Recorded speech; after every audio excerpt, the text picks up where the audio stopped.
हिंदू धर्म में होली प्रमुख त्योहारों में से एक है। हर साल फाल्गुन मास में ये पर्व बड़े ही धूमधाम से मनाया जाता है। होली का त्योहार होलिका दहन के साथ ही शुरू होता है, फिर इसके अगले दिन रंग गुलाल के साथ होली खेली जाती है। भारत में फाल्गुन शुक्ल पक्ष की पूर्णिमा के अगले दिन होली मनाई जाती है। इस दिन हिंदू धर्म के लोग एकजुट होकर खुशियां मनाते हैं और एक दूसरे को प्यार के रंगों में सराबोर करके अपनी खुशी जाहिर करते हैं। हिंदू धर्म के अनुसार होलिका दहन को बुराई पर अच्छाई की जीत का प्रतीक माना गया है। साथ ही धार्मिक मान्यताओं में होलिका दहन के अलावा होली को लेकर भी कई तरह की कहानियां प्रचलित हैं। इनमें से एक कथा कामदेव की भी है। आइए जानते हैं इसके बारे में।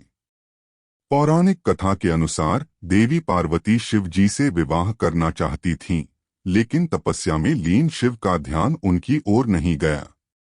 पार्वती की इन कोशिशों को देखकर प्रेम के देवता कामदेव आगे आए और उन्होंने शिव पर पुष्प बाण चला दिया, जिसके कारण शिव की तपस्या भंग हो गई।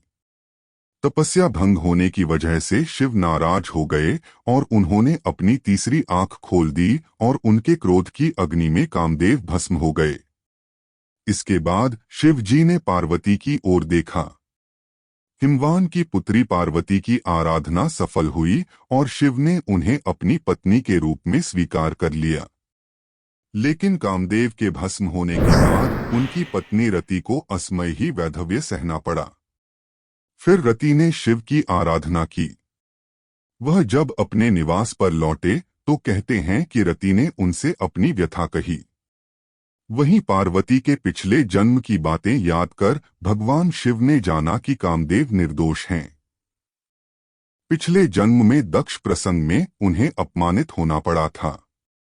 उनके अपमान से विचलित होकर दक्षपुत्री सती ने आत्मदाह कर लिया। उन्हीं सती ने पार्वती के रूप में जन्म लिया और इस जन्म में भी शिव का ही वरण किया। कामदेव ने तो उन्हें सहयोग ही दिया।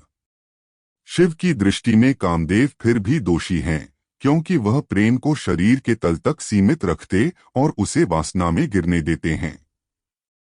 इसके बाद शिव जी कामदेव को जीवित कर दिया। उसे नया नाम दिया मनसिज। कहा कि अब तुम अशरीरी हो। उस दिन फागुन की पूर्णिमा थी। आधी रात गए लोगों ने होलिका दहन किया था।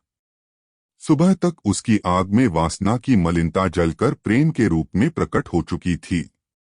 कामदेव अशरीरी भाव से नए सृजन के लिए प्रेरणा जगाते हुए विजय का उत्सव मनाने लगे।